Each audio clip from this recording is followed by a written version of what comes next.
In the Godzilla universe, the most terrifying thing isn't the Titans themselves. It's what happens when humans try to control them. Again and again, governments and corporations believe they can weaponize ancient creatures, harness their power, or replace them with machines. And every single time, it ends in disaster. Because Godzilla was never meant to be controlled. How did the Scar King manage to control a Titan as powerful as Shimo? After the first Titan War, the Scar King understood one thing. He could never defeat Godzilla head-on. So he chose a different path. If you can't beat a king, control a monster strong enough to rival one.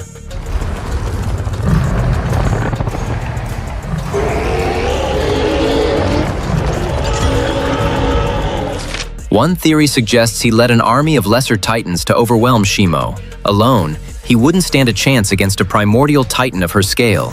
The key wasn't strength. It was numbers and tactics. Shimo's power lies in massive cryogenic blasts, devastating at long range. But in close combat, that power may be harder to control. The Scar King likely forced her into confined terrain, neutralizing her large-scale attacks. Once weakened and restrained, he extracted the crystal that allowed him to dominate her will. He didn't win through raw power alone. He won through strategy, patience, and ruthless ambition. Why do Scar King's eyes glow?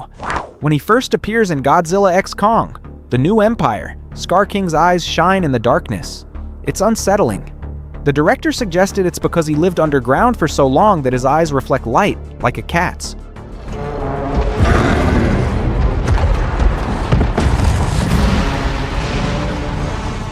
But that explanation raises a question.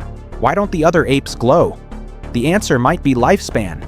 Scar King is implied to have lived for over 10,000 years.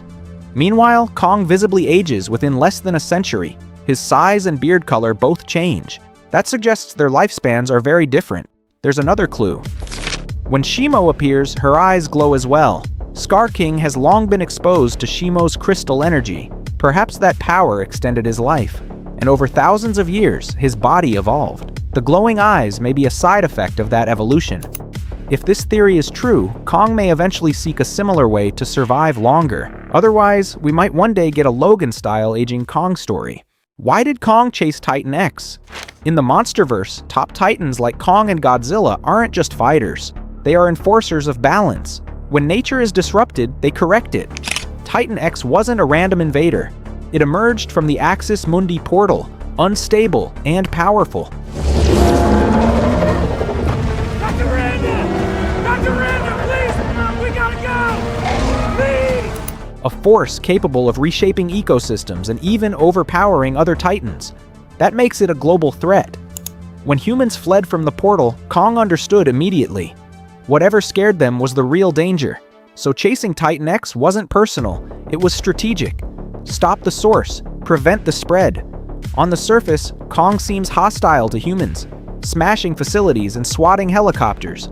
But deep down, he sees their world and his territory as shared space. He wasn't just defending Skull Island, he was protecting the balance of the world. The real reason, the Scar King forced apes to move stones. In Godzilla x Kong, The New Empire, there's a detail many viewers missed. Inside the Scar King's camp, enslaved apes are constantly moving stones. They work non-stop, and anyone who slows down gets punished. So what's the point of all that labor? There are actually two reasons. First, it was about control. The Scar King resembles an orangutan, but most of the apes he enslaved are powerful silverback-type apes like Kong. They are physically stronger. If they ever united, they could rebel. By forcing them to endlessly move stones and do meaningless labor, the Scar King keeps them exhausted and divided. It's a classic method of maintaining control over stronger subjects. Second, it was about power. The Scar King was trapped in the Hollow Earth for thousands of years and wasn't always the ruler. His true dominance began only after he discovered a crystal capable of controlling Shimo. But those crystals are extremely rare, so he forced the enslaved apes to keep digging and mining in search of more.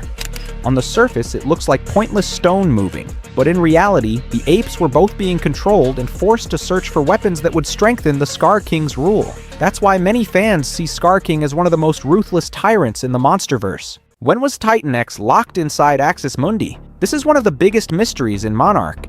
Legacy of Monsters. Titan X is incredibly powerful. A creature of that scale and strength would be nearly impossible for humans to capture. So the real question isn't how it was trapped, but who did it?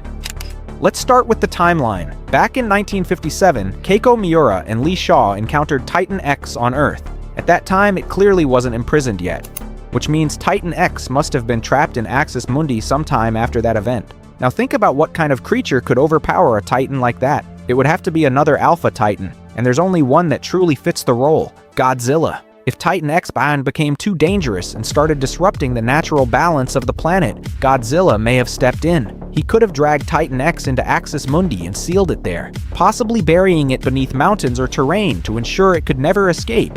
If that theory is true, then Titan X has already fought Godzilla once before, and lost.